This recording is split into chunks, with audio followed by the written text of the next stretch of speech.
नांदेड जिल्ह्यातील हदगाव तालुक्यातील तामसा शहर आज 16 डिसेंबर रोजी कडकडीत बंद करण्यात आले।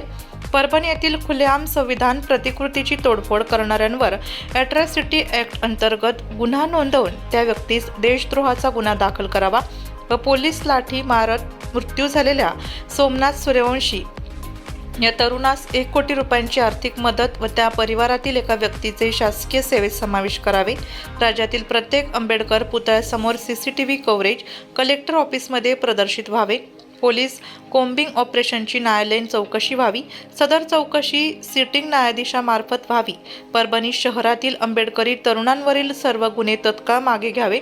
तर छलाबाई मानवते या महिलेचा या बाबीशी कुठलाही संबंध नसताना तिची यातना झाली असून तिचं पुनर्वसन करण्यासाठी शासनाने 10 लाख रुपये रोख आर्थिक मदत म्हणून द्यावेत। संविधान शिल्पाची विटंबना करणाऱ्या सोपान पवार या व्यक्तीवर देशद्रोहाचा गुन्हा दाखल करावा अशा अनेक मागणी घेऊन आंबेडकर चळवळीतील तरुण व इतर गावकरी, संविधानाचा आदर करणारी व्यक्ती, महिला, पुरुष एकत्र येऊन या बंदला पाठिंबा देत पूर्ण दामचा शहर कडकडीत बंद ठेवण्यात आले होते।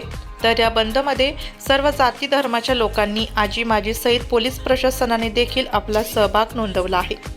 यात वंचित बहुजन आघाडीचे तालुकाध्यक्ष जयकीन रावळे, ओबीसी नेते नीलकंठ कल्याणकर, संतोष नागठाणे, बसव ब्रिगेड तामसा, विशाल भालेराव, बोधिवक्ष कदम, नागोराव कदम, अरविंद जाधव, अमोल रावळे, रवी शेळके, संविधान प्रेमी अमोल सदावर्ते, संबोध वाडवे, लक्ष्मण वाघमारे, माहिती अधिकार अंकुश जाधव, विठ्ठल कदम, अंकुश कदम, गौतम वाढोरे, आनंदराव घटलवार, सरपंच माजी पोलीस साहेबराव वाघमारे, खाजा खुरेशी उपसरपंच उपस्थित होते।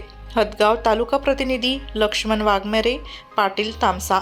बातमी व जाहिरातीसाठी संपर्क 9975 24 64 77।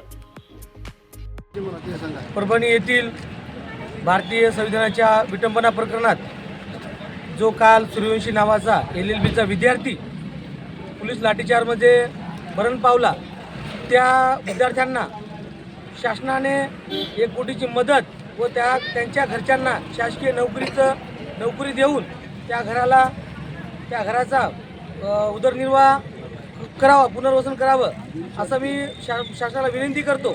आणि जो माते फिरू भारतीय संविधानाला विरोध करतो त्याला कठोरच्या कठोर शिक्षा झाली पाहिजेत असं मी जाहीर करतो।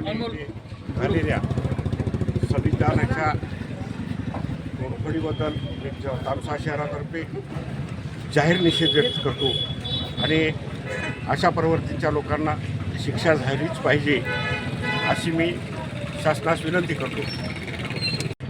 जो युवा तरुण होता तो केवळ एक संविधानाचा अभ्यासक आणि तो शिकलेला तरुण होता। अशा तरुणाची पोलीस कोठडीमध्ये निर्गुण हत्या झालेली आहे। खरंच जर त्या तरुणावर विनाकारण मारहाण करून जर त्याचा मृत्यू झाला असेल तर त्या तरुणाच्या मारहाण करणाऱ्या सर्व पोलिसांना, सर्व मारेकऱ्यांना फास्ट ट्रॅक कोर्टामध्ये ही केस ताबडतोब लढून त्या सर्वांना फाशी झाली पाहिजे। आणि या भारताला किंवा या देशाला सगळ्यांना समजलं पाहिजे की संविधानावर प्रेम करणाऱ्या लोकांना विनाकारण जर असं निर्गुण हत्या करण्यात येत असेल किंवा विनाकारण त्याच्यावर अन्याय करण्यात येत असेल तर अशा लोकांना सुद्धा या देशात फाशी होते असं सुद्धा आपल्याला कळलं पाहिजे। या निमित्ताने तामसा शहरामध्ये नव्हे तर पूर्ण महाराष्ट्रामध्ये आज बंद पुकारण्यात आलेला आहे। या बंदला साथ देण्यासाठी आम्ही सर्व जाती धर्माचे तरुण या ठिकाणी जमलेलो आहोत आणि याच्या पुढे सुद्धा संविधानावर किंवा बाबासाहेबांवर किंवा आंबेडकरी चळवळीत कोणत्याही कार्यकर्त्यावर जर अन्याय झाला तर आम्ही असेच पेटून उठू ही या ठिकाणी ग्वाही देतो आणि थांबतो।